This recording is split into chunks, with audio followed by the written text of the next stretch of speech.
오늘 우리에게 주신 하나님의 말씀을 함께 읽습니다. 마태복음 13장 24절에서 30절입니다. 함께 같이 봉독하시겠습니다. 시작. 예수께서 그들 앞에 또 비유를 들어 이르시되 천국은 좋은 씨를 제밭에 뿌린 사람과 같으니 사람들이 잘 때 그 원수가 와서 곡식 가운데 가라지를 덧뿌리고 갔더니 싹이 나고 결실할 때 가라지도 보이거늘 집 주인의 종들이 와서 말하되 주여 밭에 좋은 씨를 뿌리지 아니하였나이까? 그런데 가라지가 어디서 생겼나이까? 주인이 이르되 원수가 이렇게 하였구나. 종들이 말하되 그러면 우리가 가서 이것을 뽑기를 원하시나이까? 주인이 이르되 가만두라. 가라지를 뽑다가 곡식까지 뽑을까 염려하노라. 둘 다 추수 때까지 함께 자라게 두라. 추수 때에 내가 추수꾼들에게 말하기를 가라지는 먼저 거두어 불사르게 단으로 묶고 곡식은 모아 내 곳간에 넣으라 하리라. 아멘. 경영학의 대가로 알려진 피터 드러크 교수가 사업을 이끌어 갈 때 가장 먼저 던져야 할 질문이 우리의 사업은 무엇인가? 교회 영적 지도자가 던져야 될 질문은 우리 교회는 무엇인가? 국가의 최고 통수권자가 던져야 될 질문은 나라가 무엇인가? 국가가 무엇인가? 라는 질문입니다. 세종대왕이 왜 훈민정음을 만들었냐면 백성을 사랑해서 백성들에게 말과 글을 가르치기 위해서 훈민정음을 만들었을 때 많은 반대에 부딪혔습니다. 유교의 기득권층에서 언문을 만드는 걸 반대했지만은 지도자의 이념이 그러하다 해서 결국은 우리가 한글을 사용하게 되었습니다. 북한이 핵무기를 개발을 통해서 경제적 이득을 대외적으로 취하고 자기 통치 기반을 구축하는 전술을 벼랑끝 전술이라고 부릅니다. 이거를 영어권에서는 치킨 게임이라고 또 표현하기도 합니다. 1962년도 쿠바 사태를 기억합니다. 나이 드신 분은 저도 어렴풋이 기억이 납니다.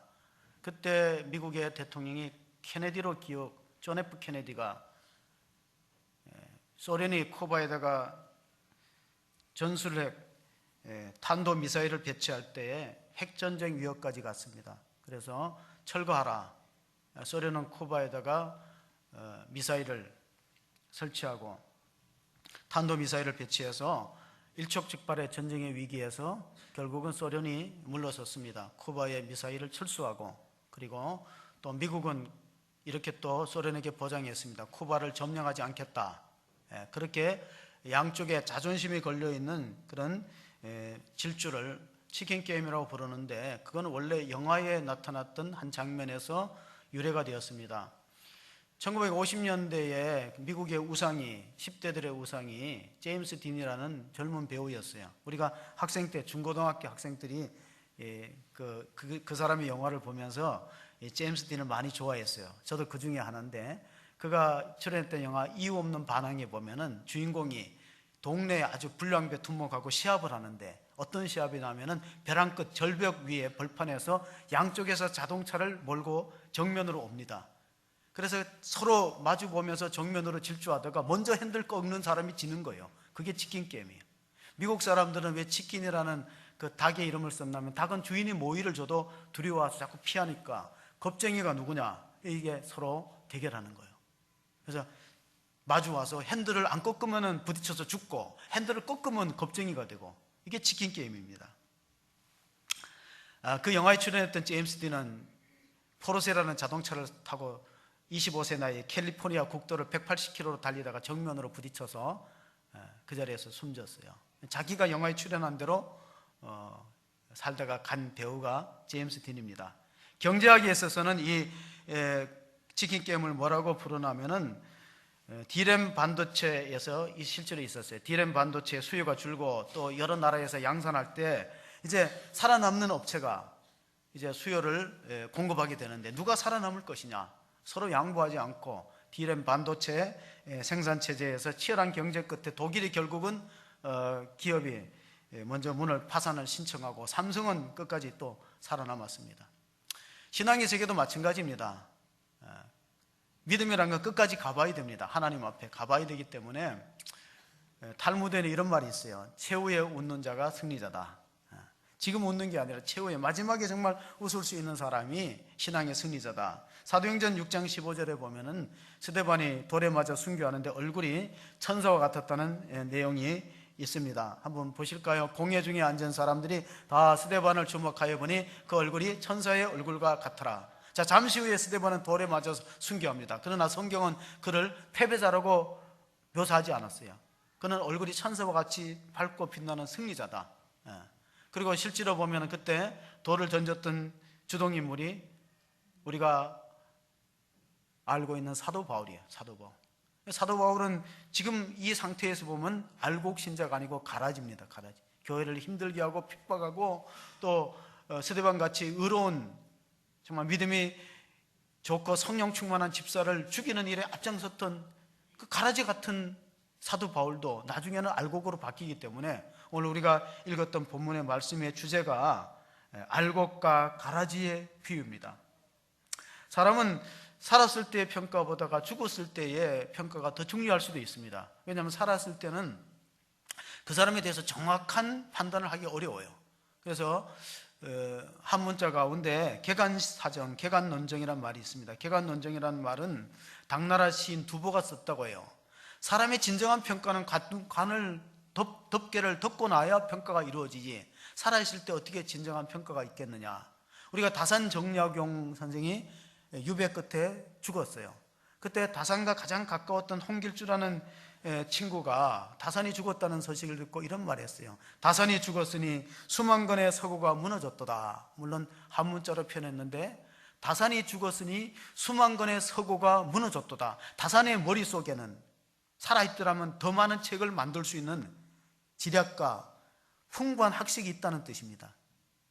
성경 말씀은 상당히 내용이 깁니다. 그러면 주제가 뭐냐? 성경은 창세기에서 계시록까지 66권의 주제는 일관성이 하나님의 나라입니다. 하나님 나라를 줄이면 천국.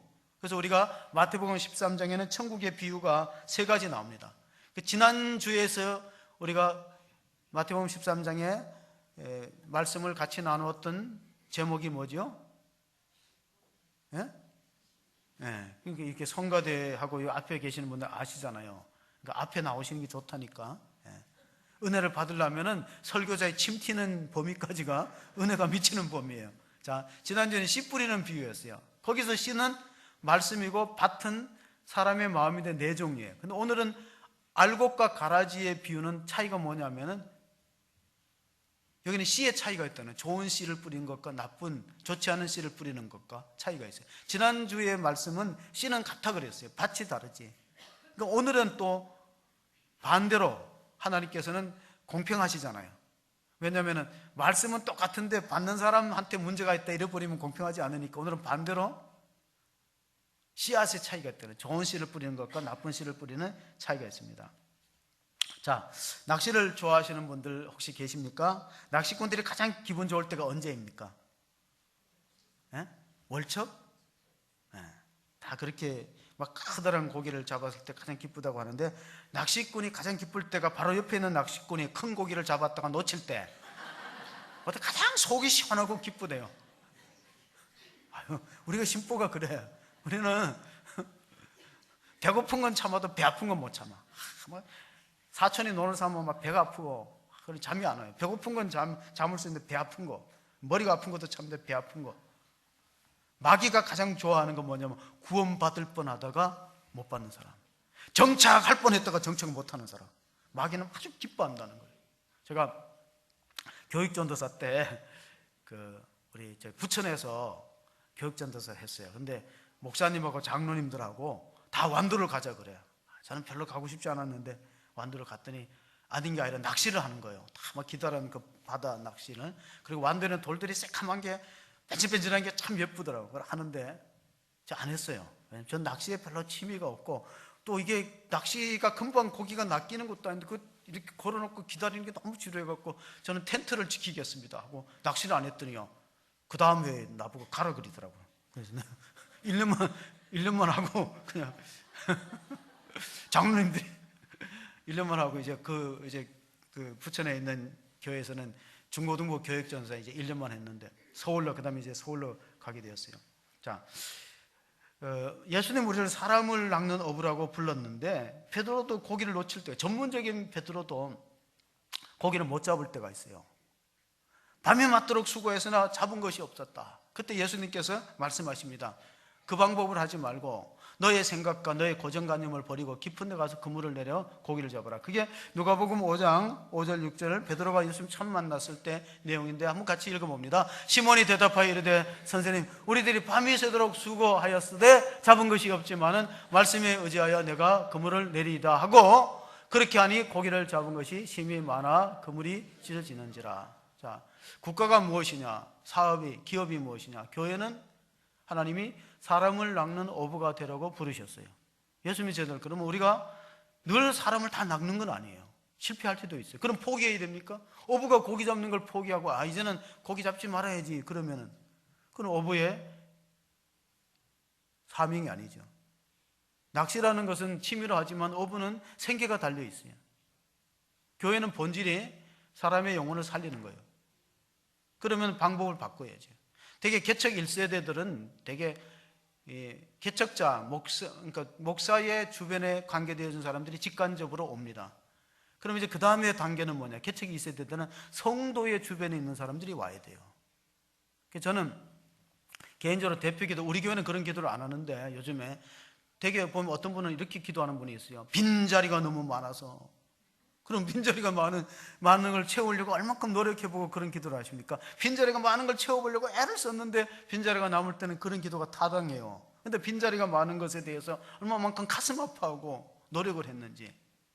제가 연간 그 목회 일정 가운데 성령 바람 축제 전도하는 그 박병선 집사님, 지금은 장로님이 되셨어요. 그분은 자기가 전도받고 교회를 나가보니까 교회가 신축되었는데 커다란 예배당에 사람이 너무 없더래요. 그래서 기도하는 중에 하나님이 사명을 주시되 내가 이 빈자리를 채우리라. 그게 박병선, 지금은 장로님이에요. 그분이 만든 진돗개 전도, 내가 이 자리를 채우리라. 근데 실제로 그분은 시의원에 전국에서 가장 그 높은 점수로 당선됐는데, 시의원 선거 보다가 그때 전도를 더 많이 했대요. 사람 많은 예수 믿어 구원받고 기쁨 있고 행복이 있고 생명이 있다. 그래서 우리가 그 누가복음 21장에 보면, 22장에 보면은 베드로가 마지막 때에 그 시험이 찾아왔어요. 시험이 찾아왔어요. 그때 예수님이 너가 시험에 들지 말고 깨어서 내가 떠난 뒤에도 교회를 잘 지켜달라는 말씀에서 부탁하는 말씀이 누가복음 22장 31절 32절에 되어 있는데, 시몬아 시몬아 보라, 사탄이 너희를 밀가부르듯 하려고 요구하였으나, 32절, 그러나 내가 너를 위하여 내 믿음이 떨어지지 않기를 기도하였노니 너는 돌이킨 후에 내 형제를 굳게 하라. 베드로와 같이 믿음이 좋은 훈련된 제자도 시험이 올 때가 있다는 것입니다. 흔들릴 때가 있고 넘어질 때가 있으니 마귀의 1차 전략은 이거예요. 여러분, 우리가 적을 알려면, 적과 싸워서 이기려면 적에 대해서 알아야 되잖아요. 그 마귀의 1차 전략은 예수 믿고 구원하는 것을, 구원받는 걸 방해하는 거예요. 그 두 번째 2차 전도, 2차 전략은 뭐냐면, 이미 구원받고 교회에 나오는 사람은 시험 들어서 떨어뜨리는 거예요. 그러면 그 대상은 베드로도 될 수 있고 오늘 우리도 될 수 있는 거예요. 누구도 예외가 아니에요. 다 흔들어 갖고 떨어뜨리는 거. 그러면 우리는 어떻게 해야 되느냐? 베드로전서 5장 8절에 보면요, 같이 한번 읽어보겠습니다. 베드로전서, 근신하라, 깨어라, 너희 대적 마귀가 우는 사자같이 들어다니며 참길 자를 찾나니. 우리는 자지만은 마귀는 자지 않아요. 마귀는 잠이 없어. 그게 우리와 차이예요. 방심하지 않는다는 거예요. 깨어라, 우는 사자처럼 참길 자를 찾나니. 제가 어저께 신문을 보고 좀 마음 아팠어요. 어저께 탈북자 5명이 지린성에서, 중국 지린성에서 다시 붙들려서 북송됐어요. 그 사람의 삶의 형편들이 탈북하기 이전부터가 낫다고 생각하는 사람 아무도 없을 거예요. 자유대환을 넘어서 찾아왔다 중국에서 방황하다가 지린성에서 다시 중국 당국에서 의해서 북송됐습니다. 우리 정부가 조금 힘을 썼더라면 아쉬움이 있는데, 왜냐하면 그 사람들은 가면 이전의 삶을 누리지도 못해요. 아마 강제노동 수용소나 고문이나 그런 걸 기다리니. 영적 세계도 마찬가지. 예수 믿다가 시험 들어서 마귀의 수중으로 들어가면은 신명기 28장을 새벽마다 읽는데 되는 게 하나도 없다, 그렇게 보시면 돼요. 이런 경우가 있잖아. 나 교회를 떠나니까 너무 자유롭고 편하고 뭐든지 잘 돼. 그러면 선택받지 않은 사람이에요. 그렇게 생각하면 돼요. 선택받은 사람은, 제 경험인데, 선택받은 사람은, 제가 청년 때 방황했더니 하나님이 누구를 치냐면은 저를 치는 게 아니고 가까운 가족을 쳐요. 그래서 제가 돌아오게 됐죠. 가까운 가족을 칩니다. 저는 확신 있게 말할 수 있어요. 하나님의 택한 백성이 하나님 떠나면은 차츰차츰 쳐들어와요. 물질로 치고 건강으로 치다가 가장 마지막에 사랑하는 가족을 칩니다. 그건 뭐냐면 하나님이 우리를 너무너무 사랑해서, 여러분을 너무너무 사랑해서 하나밖에 없는 독생자를 내어주셨는데 우리가 딴 데 관심 갖고 하나님을 떠나고 믿음을 버린 결과가 그것이기 때문에 하나님의 목적을 알아야 돼요. 디모데전서 2장 4절을 보면, 디모데전서 2장 4절 한번 읽어보겠습니다. 하나님 모든 사람이 구원을 받으며 진리를 아는 데에 이르기를 원하시느니라. 하나님의 목적이에요. 하나님 모든 사람이 구원받고 영생 얻고 진리에 이르는 걸 원하는데, 마귀는 반대죠. 어떻게 구원의 길을 저해시키고 걸림돌을 만들고 넘어뜨리고 분열시키게 하고. 미국에는 이런 교회가 있었대요. 우리는 세례식을 하는데 미국에는 이제 어떤 교회는 세족식을 한대. 근데 어느 집사님이 목사님이 발을 직접 씻어주니까 목사님이 왜 왼발을 씻어주세요? 아니, 그러면 무슨 발이 관계 있냐니까 성경은 오른쪽을 하나님 편이라고 했으니 오른발을 씻어야 된다고 주장을 하니까 목사님이 어떻게, 성도가 요구하니까 그러냐고 그냥 오른발도 씻다가 왼발도 씻다가 이랬는데, 좀 왼발을 씻었다고 오른발을 주장하는 그 집사님이 다른 교인들을 다, 자기 측근에 있는 교인들을 데리고 나가서 다시 미국에서 한인교회를 세웠는데 그 교회 이름이 오른발 교회예요. 오른발 교회. 근데 사실 오른발이나 왼발이나 그런 중요하지 않잖아요. 성경에 그런 내용이 없어요. 지역적이고 본질은 아니에요. 부부간에도 정말 중요한 본질적인 문제로 다투는 경우도 있지만은 사소한 것 갖고 다툽니다. 예를 들면 치약을 어느 쪽에 짜느냐. 저는 항상 중간을 눌러 짜고, 우리 집사람은 끝에서부터 짜고 달라요. 어떤 분이 가정에서 불화가 일어나갖고 상담하는 그 박사를 찾아가갖고, 우리는 감자를 쪘는데 우리 집사람은 소금에 찍어 먹는 걸 보고 내가 놀랐다고. 우리는 다 감자를 설탕에 찍어 먹는데 소금에 찍어 먹는 게 말이 되냐고. 내가 감자를 먹게 가져오라 그러니까 설탕을 가져왔다는 거예요. 우리는 소금을 찍어 먹는데. 그러다가 이제 부부간에 그 때문에 싸움이 번져갖고 이제 이혼하니 해갖고 와서 이제 상담하는데, 그럼 박사님은 어떻게 드시냐고, 어떤 게 맞냐 그러니까 우리는 고추장에 찍어 먹는데요. 어디다 찍어 먹으면 그건 중요한 게 아니잖아요. 그러니까 우리가 모든 싸움 가운데, 분쟁 가운데 가만히 보면 비본질적인 요소들이 상당히 있습니다. 오늘 본문에 알곡과 가라지의 비유 서문을 24절 25절의 말씀을 한번 같이 보십니다. 예수께서 그들 앞에 또 비유를 들어 이르시되 천국은 좋은 씨를 제밭에 뿌린 사람과 같으니 사람들이 잘 때 그 원수가 와서 곡식 가운데 가라지를 덧뿌리고 갔더니, 여기서 원수를 우리는 사탄 마귀라고 다 이해를 할 겁니다. 그 원수는 우리가 예수 믿는 것을 그냥 가만히 지켜보지 못하고 어떻게 하든지 방해하는 그런 역할을 합니다. 그래서 우리가 어떤 분은 등록하면은요, 그 다음 주일에 또 아파서 토요일부터 아파요. 이상하게 그게 우연한 일이라고 생각할 수도 있지만은 마귀가 전략적으로 우리가 신앙생활하고 성장하는 것을 가로막는다.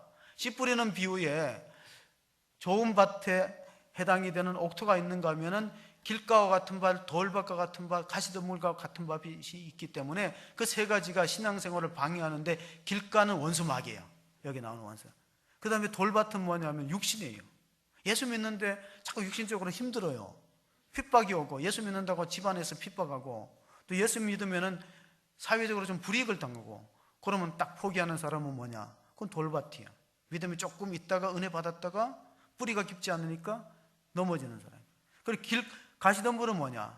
신앙생활 하다 보면 어차피 우리가 하나님의 나라를 위해서는 시간과 물질이 들어갑니다.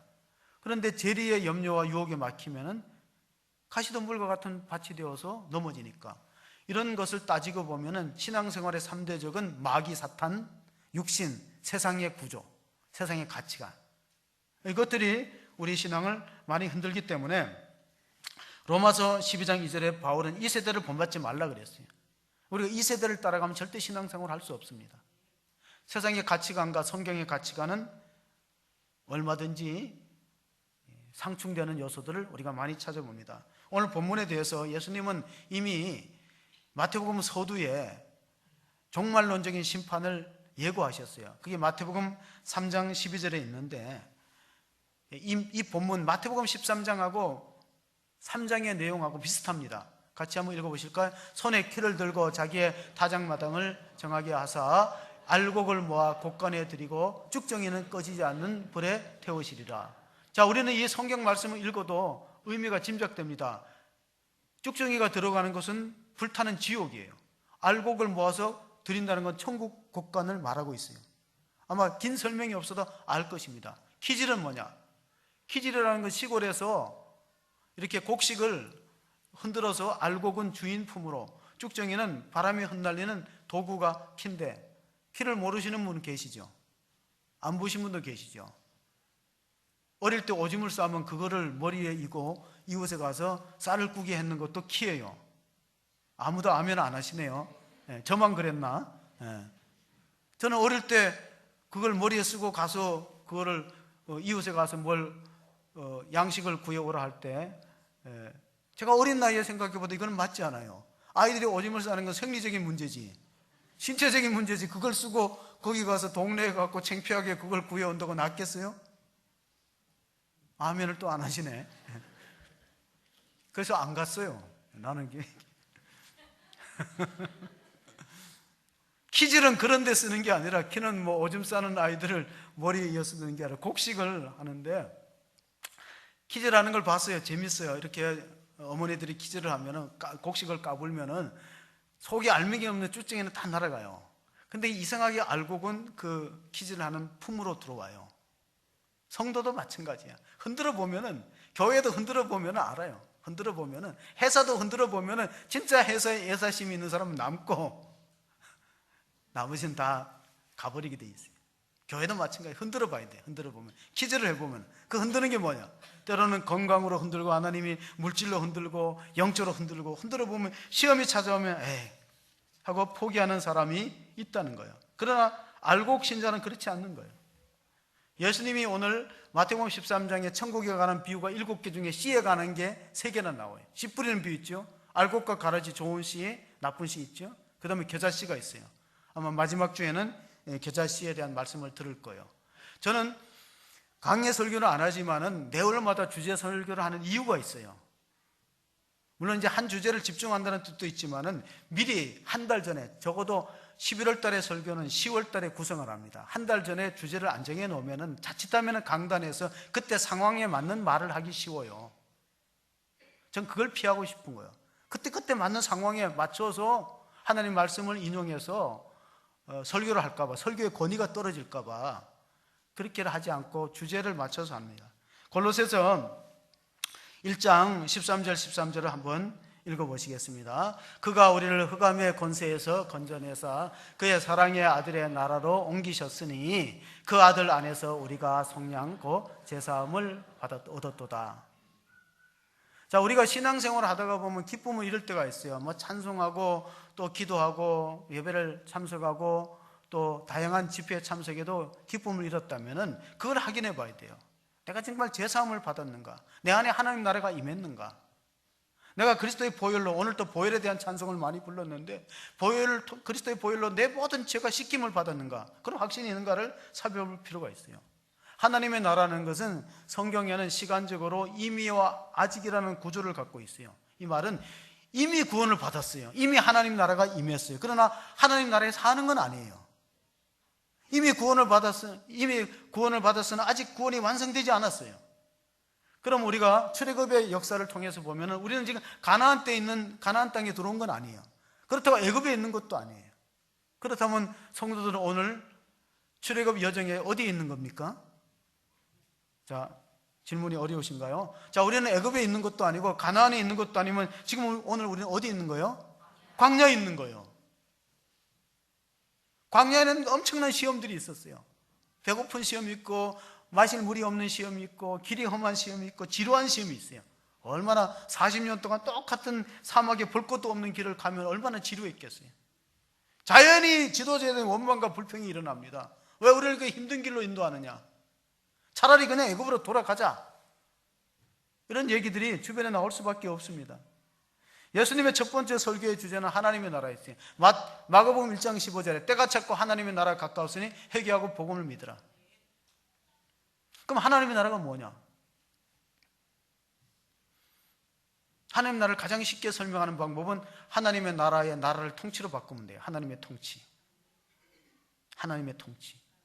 하나님의 통치를 수용하고 받아들이는 사람에게는 하나님 나라가 임하고, 아니 하나님 나라 통치가 내한테 부담스럽다, 나는 내 마음대로 내 고집대로 내 생각대로 살고 싶다면 하나님 나라는 멀어지는 겁니다. 마태복음 13장 본문의 26절 27절을 한번 읽어보시겠습니다. 만일 사탄이 사탄을 쫓아내면 스스로 분쟁하는 것이니 그리 알고서야 어떻게 그의 나라가 서겠느냐. 하나님의 나라는 우리가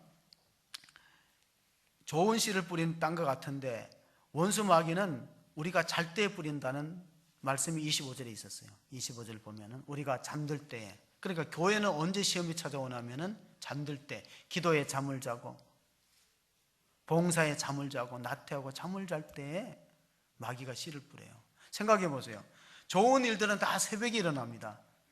우유를 배달하는 것도 새벽이고 신문을 돌리는 것도 새벽이고 청소도 새벽이에요. 새벽 시간은 창조적인 시간이고 생산적인 시간인데 밤의 시간은 보세요. 밤은 술 마시고 잠들고 싸우고, 싸우는 것들도 밤에 많이 싸워요. 시끄럽고. 밤은 소비 문화예요. 소비 문화. 그러면 오늘날은 기독교가 사실은 밤 문화와 새벽 문화의 싸움이에요. 옛날에는 이게 싸움이 새벽 문화가 이겼어요. 농경사회에는. 농경사회는 새벽 기도도 많이 나와요. 제가 방학 때 경북 영양에 있는 고모의 집을 가니까, 아니 초저녁인데 석유 기름이 아깝다고 꺼뿌리더라고. 그렇게 자연히 새벽에 깨는 거예요. 일찍 잠들으니까. 근데 요즘 아이들이 일찍 잠듭니까? 영상 매체가 얼마나 많아요. 스마트폰, TV, 컴퓨터. 그러니까 잠을 늦게 자니까 새벽에 못 일어나지. 그러니까 문화적으로 기독교가 지금 불리해요. 왜? 새벽 문화와 밤 문화의 싸움인데 지금 밤 문화가 이기고 있잖아. 밤 문화는 태폐적이고 소비적이고 하나님을 떠난 문화인데, 그래서 우리는 자꾸 뽑아내려고 해요. 뭔가 안 되면 이거 뽑아버리자, 뽑아내주세요. 유대인들은 이런 생각을 해서 메시아가 오면 로마 사람 뽑아버리면 우리가 잘 살 수 있다 그러는데, 예수님은 오늘 보니까 그냥 두라, 뽑지 말고 그냥 두라. 오늘 본문의 말씀 한번 26절 27절을 보면, 싹이 나고 결실할 때 가라지도 보이거늘 집주인의 종들이 와서, 같이 읽어봅니다. 주인의 밭에, 주여 밭에 좋은 씨를 뿌리지 아니하니까 그런데 가라지가 어디서 생겨났나이까. 자, 가라지가 뿌려진 것은 큰 범위로는 이 세상 속의 악한 구조를 말하고, 또 교회 안으로도 우리가 범위를 좁혀서도 생각해 볼 수 있어요. 그러니까 이 말은 세상에 악한 자만 있는 게 아니라 교회 안에도 다 알곡이 있는 건 아니라는 거예요. 범위를 넓게 잡으면 세상. 그래서 이 하나님이 창조한 세상에 왜 악이 있고 고통이 있는가, 이런 질문을 할 수 있잖아요. 하나님이 전능하신 분이면 하나님이 창조한 세상에 악이 있고 고통이 있고 아픔이 있는가, 질병이 있는가, 거기에 대한 해석에 대해서 유대인들은 이렇게 말했어요. 노아 홍수 때 하나님이 모든 동물들을 다 암수 쌍으로 방주 안에 모아가지고 생명을 유지해서 종족을 퍼뜨렸어요. 근데 방주 안에 혼자 들어온 게 있는데 선이 혼자 들어왔대요. 그래서 물어봤대. 너는 왜 혼자 왔느냐? 같이 와야지 혼자 왔느냐고 하나님이 돌려보냈더니 그 선이 나가서 친구를 데려왔는데 뭘 데려왔어? 악을 데려왔어. 그 사람들이 궁여지책으로 하는 해석일 수도 있어요. 그리고 우리가 끝으로 우리가 28절 29절의 말씀을 보겠습니다. 주인이 이르되 원수가 이렇게 하였구나. 종들이 말하되 그러면 우리가 가서 이것을 뽑기를 원하시나이까. 주인이 이르되 가만두라. 가라지를 뽑다가 곡식까지 뽑을까 염려하노라. 이게 본문의 결론 부분입니다. 예수님은 왜 가라지를 뽑아내고 악한 거를 자꾸 솎아내지 않느냐 할 때 알곡 다칠까 봐 그렇다는 겁니다. 하나님의 관점은 알곡 신자 한 명을 위해서라면은, 그걸 지키기 위해서라면은 가라지를 그냥 둘 수밖에 없다. 왜냐하면 알곡이 그만큼 하나님의 관심이고 중요하니까. 두 번째로는 우리는 심판자가 아니고 심판자는 하나님이고 심판의 때도 하나님이 결정한다는 거예요. 기다릴 줄 알아야 돼요. 심판은 하나님이 하시고 심판의 때도 하나님이 결정해요. 그걸 잘 지키는 사람이 누구냐면 다윗이에요. 다윗은 사울 왕의 미움을 받고 시기심 때문에 쫓겨다녔어요. 항무지 광야 생활을 하고 엔게디 항무지의 아둘람 굴에 숨어 있었습니다. 아둘람 굴은 다윗이 언제 발견했냐면 목동 시절에 발견했어요. 양을 치다가 양이 비가 오고 하면 피해야 되잖아요. 근데 그 평지에, 잔디가 있는 초원 평지에 밑으로 굴이 생겼는데 굉장히 넓어요. 입구는 잘 보이지 않아. 그러니까 거기 피하면은 발각이 안 되는데, 다윗이 양 칠 때 양을 보호했던 자리가 아둘람 굴인데 자기를 따라왔던 다윗의 추종자들이 400명, 사무엘상 22장에 보면은 다윗을 따라왔던 사람들의 특징이 환난당하는 자, 빚진 자, 마음이 온통한 자, 이 사람들을 데리고 사울 왕의 추격을 피해 다니는데 거기 숨어 있었어요. 제가 안에 들어가 보니까 한 600명은 들어갈 수 있어요. 400명의 부하들인데, 근데 그 아둘람 굴에 한 번에 엔게디 항무지에 누가 왔냐면은 사울 왕이 자기 신하들 데리고 용변을 보러 왔다가 겉옷을 걸어놓는데 절호의 찬스입니다. 다윗의 부하들이 말합니다. 단칼에 베어버리면은 다윗은 왕이 될 수 있고 우리 이 고생도 끝납니다. 우리가 나라를 차지할 수 있습니다. 그런데 다윗은 뭐라고 했냐면은 그러지 말라고, 하나님이 기름 부으신 종을 우리가 가라지라고 해갖고 함부로 뽑아버리면 되겠느냐고. 사무엘상 24장 사무엘상 24장 5절에 보면 다윗이 이렇게 말했어요. 같이 봅니다. 그리 한 후에 사울의 옷자락을 뱀으로 말미암아 다윗의 마음이 찔려. 하나님의 기름 부은 자의 옷을 칼로 약간 베는 것도 마음이 찔릴 만큼 하나님을 경외하고 두려워하는 다윗을 하나님이 두 번째 왕으로 세우는 거예요. 의복은 신분을 말해요. 의복은 왕의 옷이거든.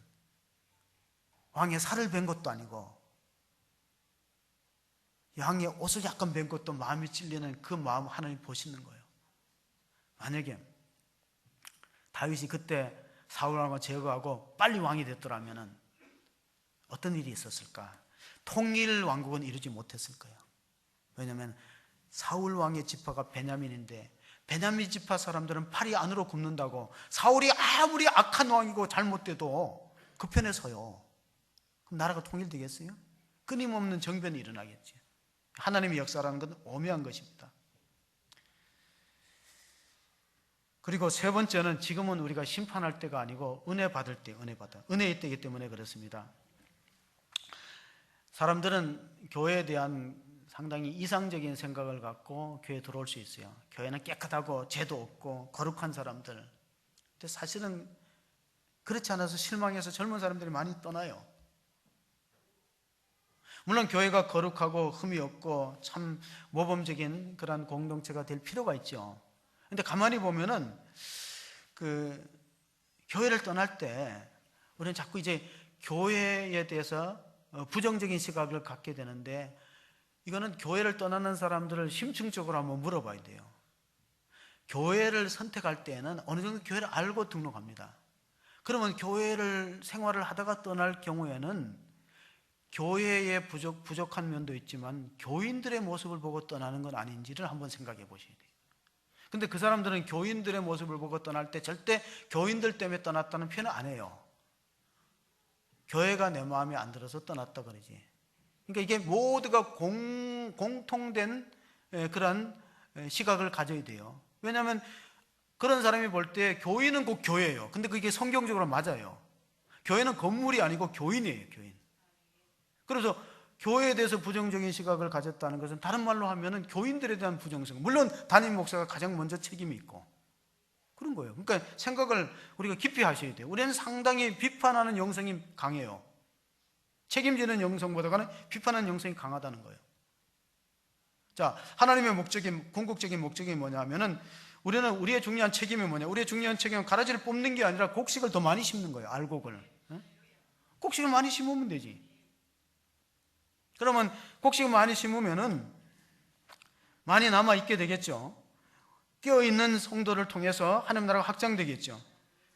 우리는 언제나 오늘 이 알곡과 가라지의 비유를 보면서 극단적인 생각을 피해야 됩니다. 제가 서두에 말했어요. 가라지가 알곡이 될 수 있어요. 스데반이 죽을 때 분명히 사울이라는 사람, 위대한 전도자는 그때는 가라지였어요. 그러나 그 사건을 통해서 스데반이 죽는 장면을 통해서 알곡으로 바뀌었잖아요. 한국 사회는 너무 지금 과거 사정에 힘을, 에너지를 쏟느라고 미래에 대해서 창조적인 길을 발견하지 못할 위험성은 있습니다. 개척교회 목사님이 늘 이렇게 강단에서 엎드려서 이제 기도하고, 저도 11시 전에 와서 기도하잖아요. 자식이 그걸 아버지 거를 늘 봤어요. 아버지, 주일만 되면은 저기 엎드려서 뭘 그렇게 구하세요? 하고 아들이 물어보니까 오늘 설교를 잘 해갖고 성도들이 은혜 받게 하게 해달라고 그렇게 하나님께 간절히 기도하다 그런다 그랬더니 아들이, 근데 하나님 한 번도 안 들어주세요. 그러더라고요. 아마 아들이 봐도 교회들이 은혜를 받는 걸 안 보이는 것 같아. 그러니까 왜 한 번도 안 들어주시냐고. 여러분, 사실은 이게 말씀을 전할 때 물론 전하는 자의 그 정성도 필요하지만은 받는 자의 정성도 필요합니다. 똑같은 말씀을 들어도 어떤 경우에는 그 말씀이 알곡으로 결론이 나고 어떤 경우는 또 가라지로 결론을 날 수 있죠. 그래서 우리가 주변 사람을 잘 사귀어야 됩니다. 디모데후서 3장 5절에 보면 바울이 목회 서신을 통해서 자기 믿음의 아들 디모데에게 이런 교훈을 줬어요. 같이 한번 봅니다. 경건의 모양은 있으나 경건의 능력을 부인하니 이 같은 자들에게서 내가 돌아서라. 영적으로 친구 잘 사귀라는 겁니다. 세상 만나면 자꾸 세상적인 주제를 얘기하고, 그래서 그 영적인 영향력이 거룩하지 못할 때 자꾸 만나면은 나도 모르게 거기 동화됩니다. 부정적인 사람 만나면 내 믿음도 자꾸 떨어져요. 점점 교회에 대해서 부정적인 시각을 갖게 되고. 그래서 중요한 거는 하나님이 우리를 어떻게 보실까? 하나님 앞에 나를 비춰보는 태도가 필요합니다. 마지막 30절에 보면은요, 추수 때라는 건 종말론적인 심판을 말하는 거예요. 30절을 보시면은 둘 다 추수 때까지 함께 자라게 두라. 추수 때 내가 추수꾼들에게 말하기를 가라지는 먼저 거두어 불사르게 단으로 묶고 곡식은 모아 내 곡간에 넣으라 하리라. 그래서 우리는 명심보감에 보면 책은담인가 명심보감에 보면 책은담이 이런 글이 있어요. 홍장성이라는 사람이 쓴 책은담에 보면은 맑은 물에는 고기가 살지 않는다. 교회가 맑아야지 깨끗하고 투명하고 그래야 되는데 거기는 보면 맑은 물에는 교회가 살지 않는다. 이 말은 우리가 어떻게 해석해야 되나 하면은 교회가 포용력이 있고 수용력이 있어야 돼요. 교회는 거룩하고 깨끗한 것을 추구하지만은 그러나 품을 수 있는 마음, 누구도 와서 여기서 신앙생활을 함께 할 수 있는 그런 마음을 가지셔야 돼요. 교회는 공동체입니다. 공동체는 뭡니까? 우리가 다 같이 노력을 하는 거예요. 자, 성가대가 합창단이라고도 부를 수 있어요. 그러면 합창단이 다 이렇게 모아져 갖고 아름다운, 오늘 또 우리가 은혜로운 찬양을 들었듯이 축구도 11명이 하잖아요. 물론 걸출한 스타가 골을 넣어 갖고 참 우리나라가 이겼죠. 콜롬비아한테 신나게 이겼는데, 프로축구와 동네 축구의 차이를 한번 아세요? 프로축구와 동네 축구, 조기 축구나 동네 축구의 차이가 뭐냐면은 동네 축구는 감독과 코치가 따로 없어요. 다 감독이 코치야. 동네 축구는. 그리고 엔트리가 그날 결정돼요. 나오는 순서대로. 프로축구는 사전에 다 감독이 짜갖고 누구는 후보고 벤치고 하는데 이거는 그날 엔트리가 결정돼요. 그리고 훈련이 따로 없어. 경기가 훈련이고 또 연습이 경기고 그래요. 그리고 끝나면은 밥이나 술을 먹어야 돼. 그러니까 이게 밥이나 술을 그런데 이게 중요해요. 마지막. 그리고도 다 자기가 축구를 잘하는 줄로 착각하는 게 동네 축구의 특징이야.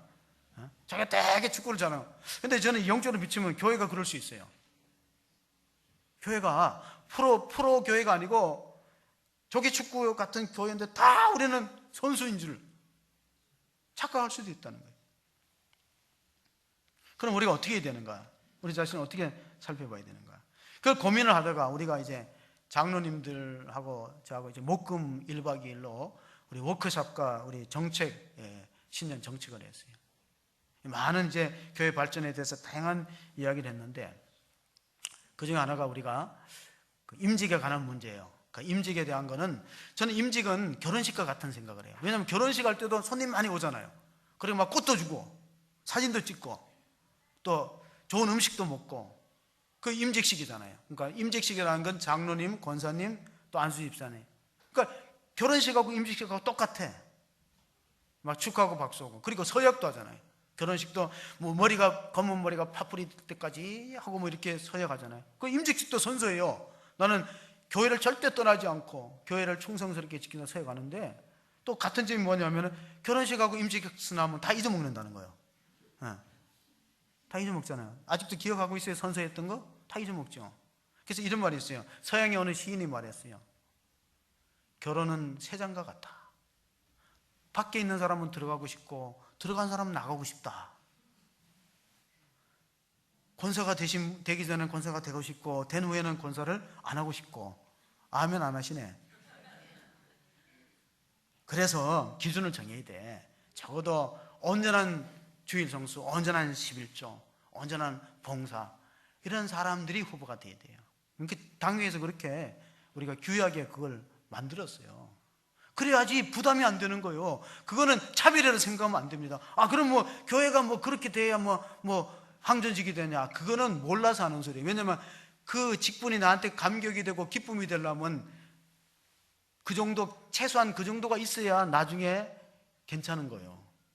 왜냐하면 지금은 아무 차별 없이 다 됐다 그러면 나중에 그게 무거운 짐이 되거든. 그게 훈련이 안 되고 그게 생활화 안 된 사람한테 그게 짐이 되는 거예요. 예배가 짐이 되고 헌신이 짐이 되고 봉사가 짐이 되는 거예요. 그래 그 짐을 안 되게 하기 위해서는 당회와 교회 지도자 정책적으로 딱 이런 기준에서 후보자를 뽑아야 본인이 힘이 안 드는 거예요. 그리고 우리 교단은 이 여장로가 될 수 있는 그런 총회 헌법이 있어요. 그러니까 모든 교회는 총회 헌법을 준수하는 거죠. 그러니까 가장 이제 우리가 건강한 몸을 갖기 위해서는 유전자가 건강해야 돼. 유전자가 건강하다는 건 뭐냐? 유전자 안에는 DNA가 있고 또 핵산이 있고 있는데 이게 건강하려면은 이 스트레스를 많이 받지 마셔야 돼요. 스트레스를. 그러면 신앙생활 하면서 스트레스를 가장 안 받는 방법이 뭐냐? 항상 기뻐하라, 쉬지 말고 기도하라, 범사에 감사하라. 이는 너희를 향한 그리스도 예수 안에서 너희를 향하신 하나님의 뜻인데 저는 아멘의 신앙이 가장 특효약이야. 영적인 우리가 신앙생활에서 가장 치료가 될 수 있는 게 아멘의 신앙이야. 하나님 말씀이 그러하다면 내 생각과 달라도 아멘 할 수 있는 믿음이 될 수 있기를 바랍니다. 끝으로 고린도후서 1장 20절을 읽어보겠습니다. 같이 1장 20절 있습니다. 시작. 고린도후서 1장 20절입니다. 이게 없나요? 자, 그리스도 예수 안에서는 모든 것이 아멘으로 화답하여 하나님께 영광을 돌린다. 하나님의 말씀은 얼마든지 그리스도 안에서 예가 되느니 그런즉 그로 말미암아 우리가 아멘하여 하나님께 영광을 돌리게 되느니라.